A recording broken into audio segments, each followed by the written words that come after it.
Good morning, everyone. Hi. Can we?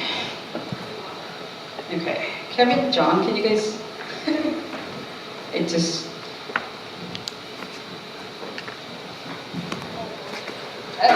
Good morning, everybody. Let's get our Bibles out.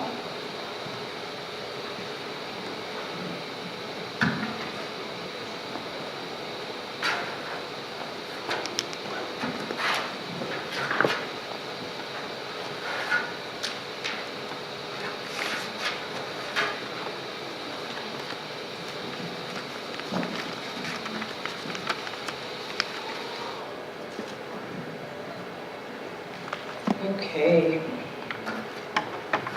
So our passage, scripture this morning is really simple. It's just one verse. Matthew chapter 5, verse 7. You guys hear this feedback a little? Right? Okay. I hear it, like from up here. Does anybody else hear it? A little bit of feedback? Like kind of sound at the end of everything I say? Okay.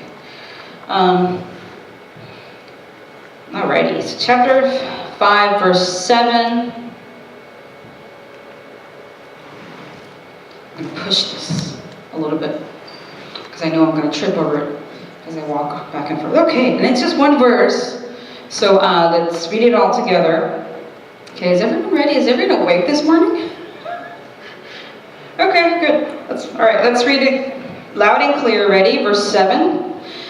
Blessed are the merciful, for they shall receive mercy. Let's read it one more time. Blessed are the merciful, for they shall receive mercy. Amen.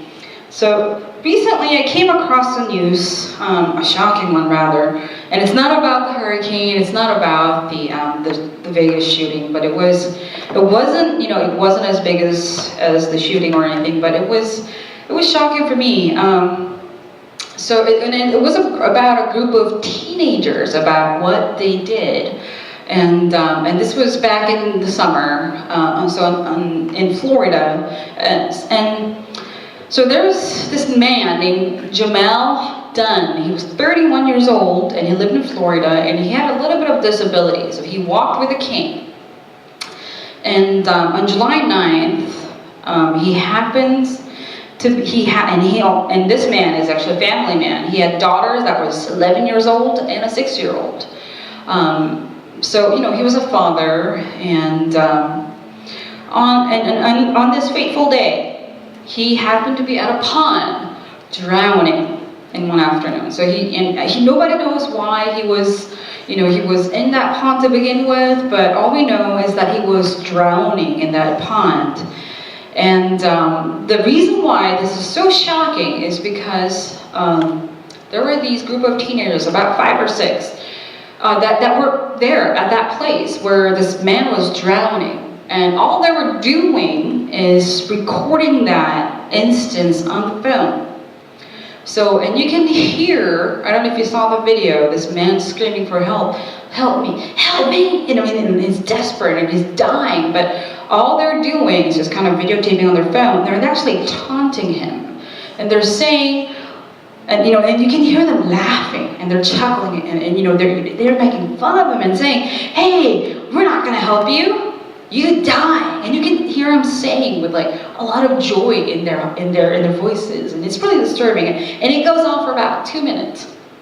And this man finally dies. And all they're saying is, oh, he dead. He's dead. And they just kind of walk away.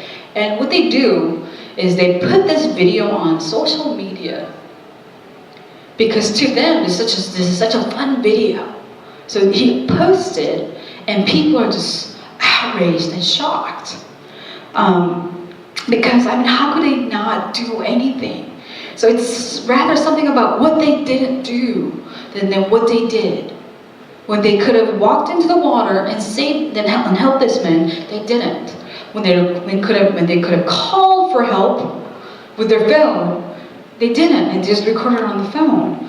And the funny thing is, the police came and actually found these boys, right? And they interviewed them, and the news article says, it says at least one of the boys didn't show any remorse. So what that means is the general atmosphere over these boys was, what did we do wrong? And the law can't punish them because it's not required by law for anyone to call for help if you see somebody dying. So it's shocking. It's because it feels like, it's not that the boys killed him. It's not like they were like, yeah, you drowned, or they were trying to not, but it's shocking because it feels like they actually killed him though. Because they neglected, they refused to give help. They had the power to save someone and they didn't do so. Okay, as shocking as this news is, it's a reality of sin. Okay, this is a result of sin. Self-centeredness is a prevalent characteristic of a sin. Okay, remember the first brothers, who were they? Cain and Abel. They're the children of Adam and Eve, and they're the first brothers. And what happened to them? Cain ended up killing Abel because he was so self-centered on what he wanted. He wanted his offering to be so accepted. He didn't see what was important, so he ended up killing his brother to take a life because he couldn't correct his attitude. All he cared was about himself.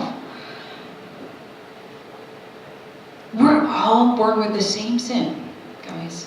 When it's the same sin that Cain and Abel were born with.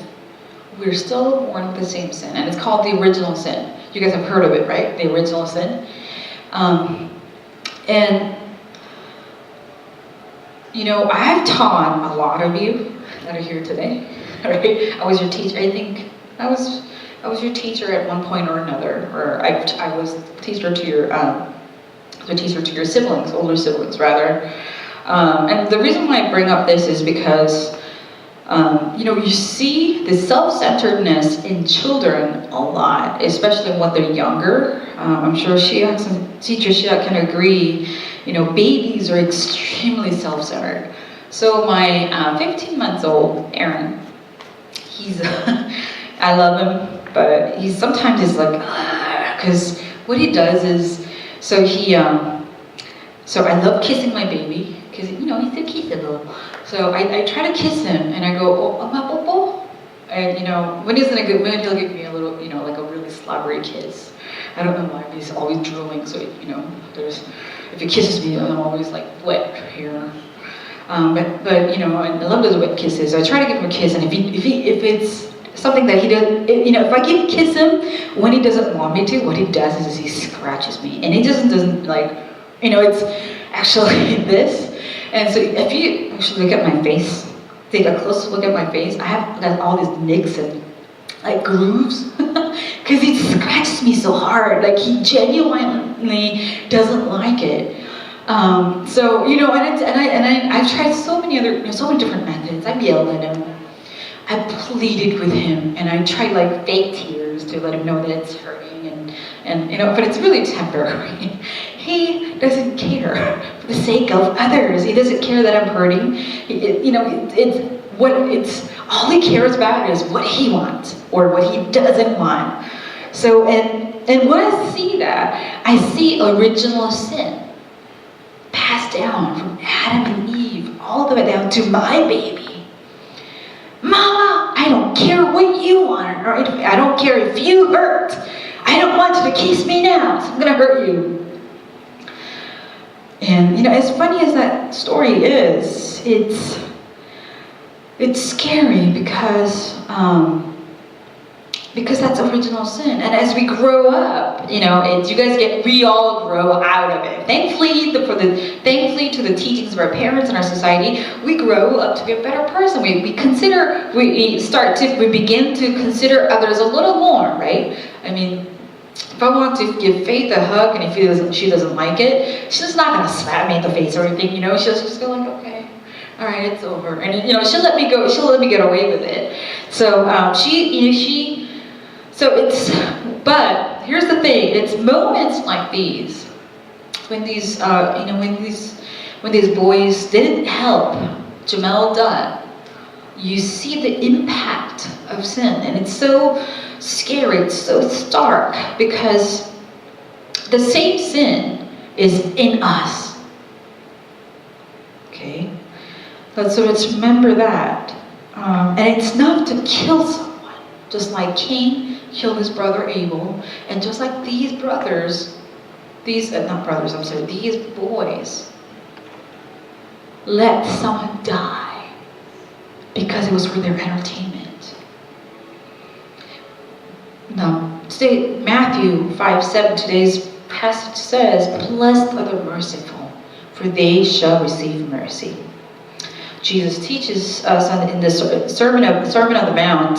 So this is a part of a sermon that was taught, that was preached on the Mount to a large group of people, and it's called. And this is also a series of blessings called the Beatitudes. Okay, and the word "blessed" is translated from. I'm going to try to sound a little bit like Dr. Jeffers here. The word "blessed" is translated from the Greek word makarios, which can be translated to happy. Okay, so Jesus tells us we're happy. Happy are you when you're merciful. Happy are you because you shall receive mercy. And the Greek word eleimon was actually used here in the original text for mercy, which can also mean compassionate. So Jesus is saying, happy are you who are compassionate, for you shall receive compassion. Okay, and that's Jesus' guarantee, his promise with you. And it feels like, okay, so what does compassion have to do with us? We don't really need compassion at the moment. We don't really need to ask.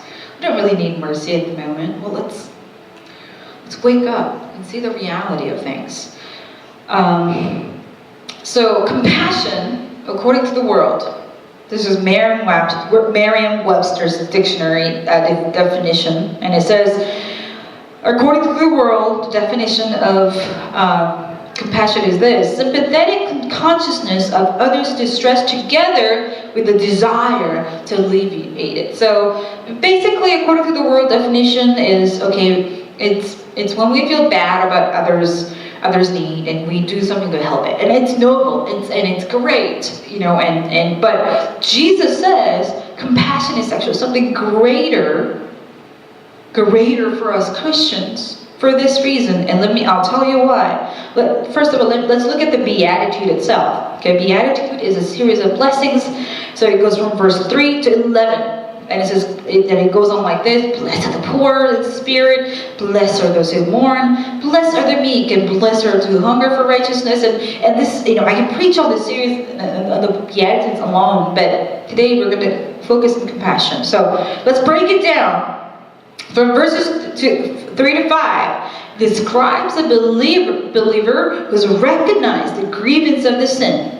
Okay, by mourning the state they're in. It says, "Blessed those who mourn, for they shall be comforted." So they're mourning. They're really sad. They're because of the state of the sin they're in. They see what sin does to them, and they're really sad. And it says, they shall be comforted. God's going to comfort them because they're mourning for their sin. Okay? And verse 3, blessed who are poor in spirit, for theirs is the kingdom of heaven. Poor in spirit means to be empty for God. To poor means to not have, to be poor means to not have something, right? And that to be poor in spirit means that they're empty for God. Okay, and that's verse 3.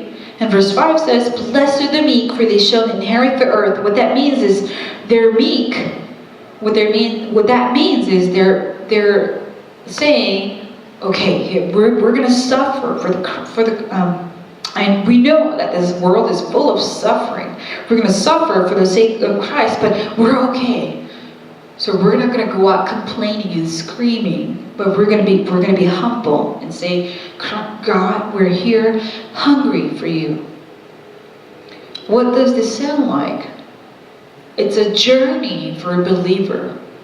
Once they recognize the grievance, the pitiful state they're in because of sin.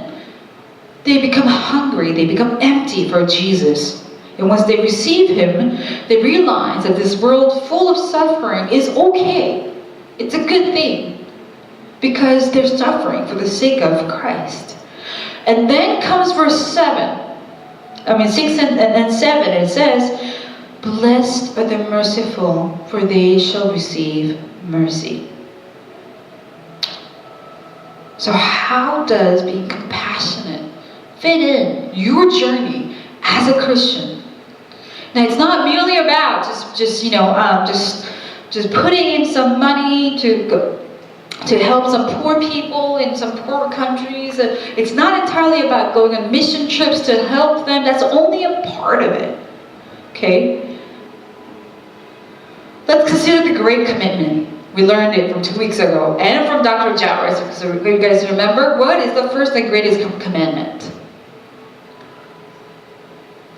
Nobody?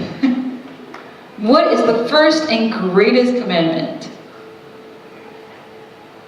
Anybody?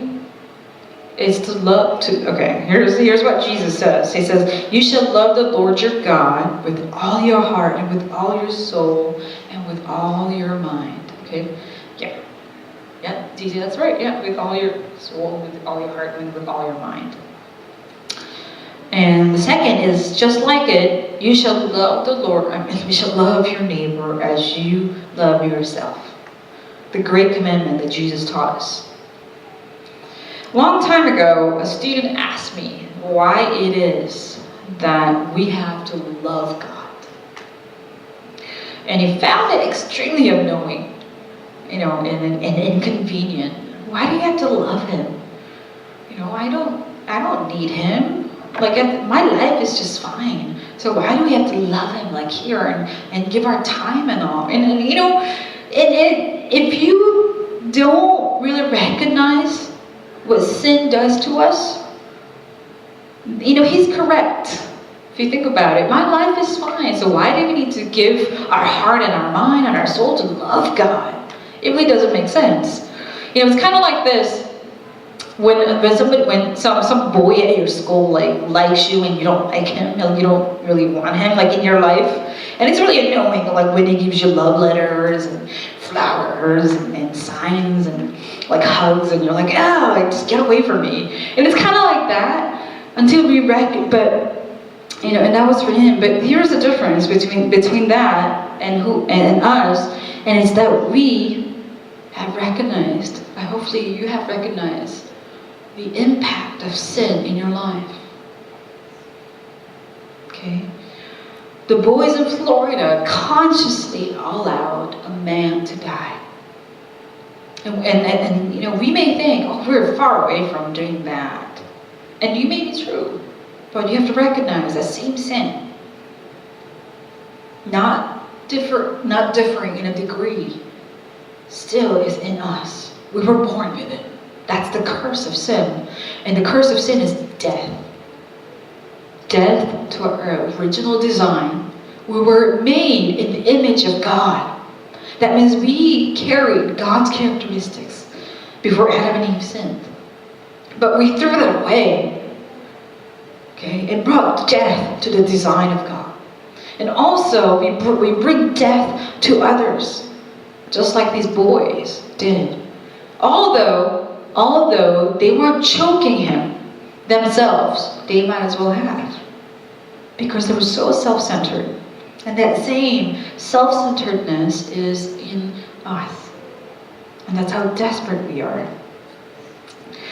Anyone in this place, in this place right now, can answer my question when I ask you guys, why did Jesus die on the cross? And it's because to forgive us, he died on the cross for our sins.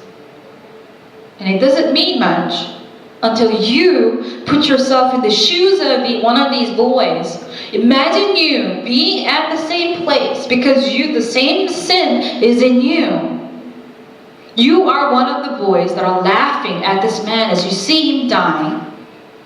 And I'm going to ask you the question again. Why did Jesus die? Because he wanted to forgive you for that sin. on the cross when he died. Romans 5:8, but God shows his love for us in that while we were still sinners, Christ died for us. 1 John 4:19, we love because he first loved us. He first loved us while we were still sinners. While we were still in ugly, atrocious sin, Jesus chose to love us still. He chose to die for us on the cross. And it wasn't just, his love wasn't just shown on the cross when he died there. It was also shown when he chose to live 33 years of his life for our sake. He was born in a manger, in a barn, for your sake. He lived every stage of his life, his infant years, his toddler years, his teen years, and his adult life, and the entirety of his life was lived for you, for your sin, for your sake. Okay, he became a weak, powerless man. Dr. Jarvis preached to us last week about this, right? And he was entirely human. He was hungry. He wasn't some superhuman that never grew tired. You know, he was tired because he always had to go around teaching the people, often not having a personal time.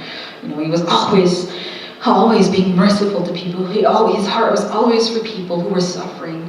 But he was really tired all the time. And he cried like we do because he felt for the pain for the others. And he was hungry, so he had to eat. And he was belittled. People laughed at him. People always challenged his authority and even threatened his life. In fact, he was always threatened for his life when he began his ministry. For what? Hebrews 4:15, for we do not have a high priest who is unable to sympathize with our weaknesses, but one who in every respect has been tempted as we are, yet without sin. Jesus became a human for a couple of reasons, but one of the reasons is for this, so he can tell you, I know what you're going through. I know because I've been there, just as you have. So I understand what you're going through. Let me help you now. Our God is not a God who is so distant, who does not know what we're going through. He knows because he's been here. He became human to let us know, I was just like you. I know what you're going through, so let me help you now.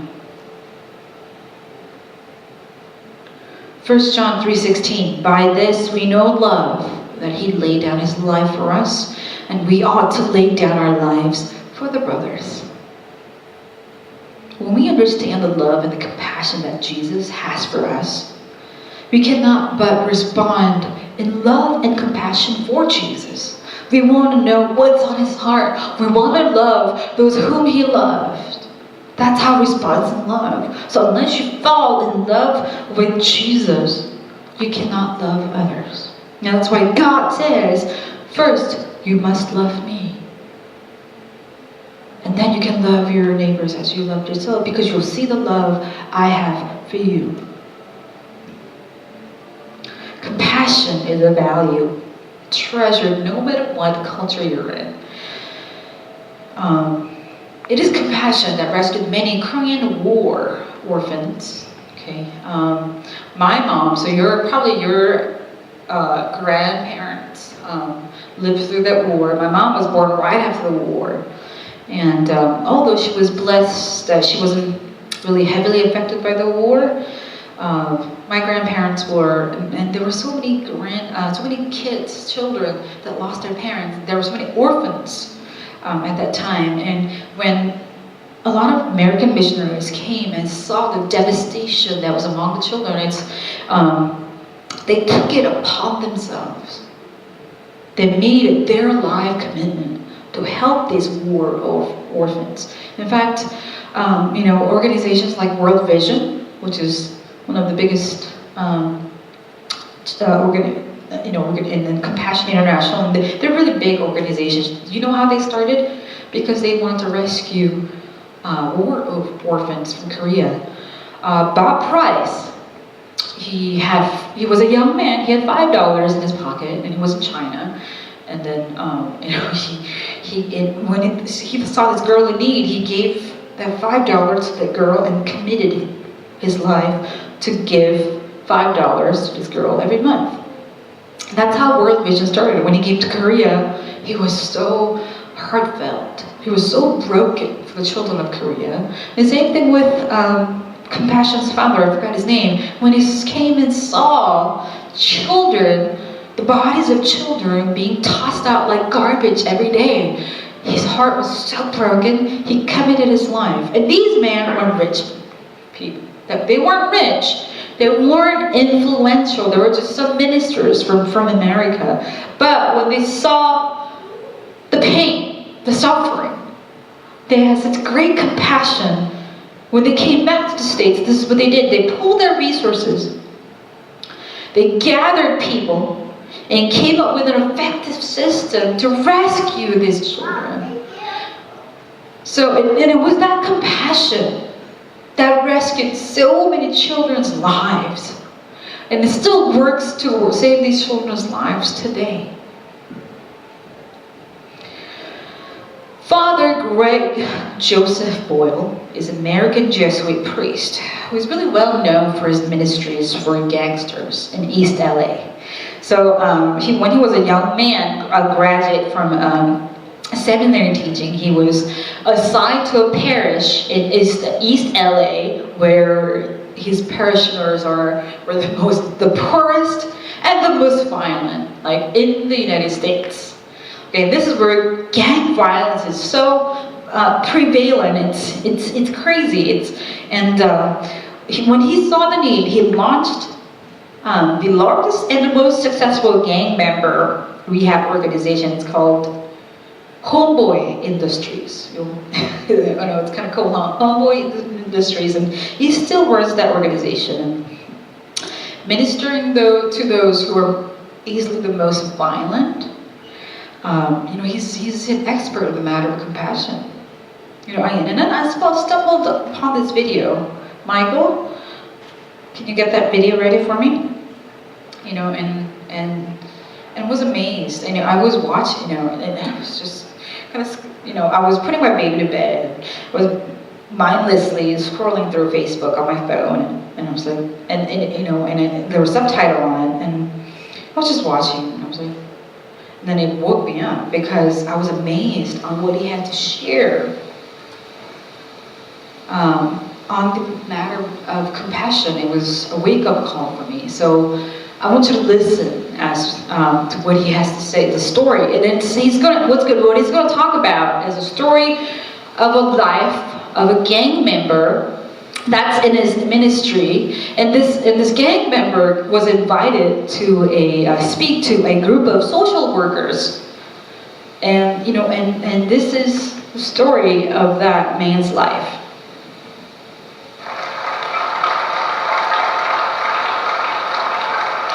So Jose got up and he said, I guess you could say I was 6 years old, and my mom and I, we didn't get along so good. She said to me once, I wish you would just kill yourself. You're such a burden to me. Well, 600 social workers audibly gasped, and he says, it sounds way worser in Spanish. And we went from gasp to laugh. He said, I think I was 9 when my mom drove me down to the deepest part of Baja California. And she walks me up to an orphanage, and she knocks on the door, and the guy comes to the door, and she says, I found this kid. And she left me there for 90 days. Until my grandmother could get out of her where she had ducked me, and my grandmother came and rescued me. My mom beat me every single day of my elementary school years with things you could imagine and a lot of things you couldn't. Every day my back was bloodied and scarred. In fact, I had to wear 3 t-shirts to school each day. First t-shirt because the blood would seep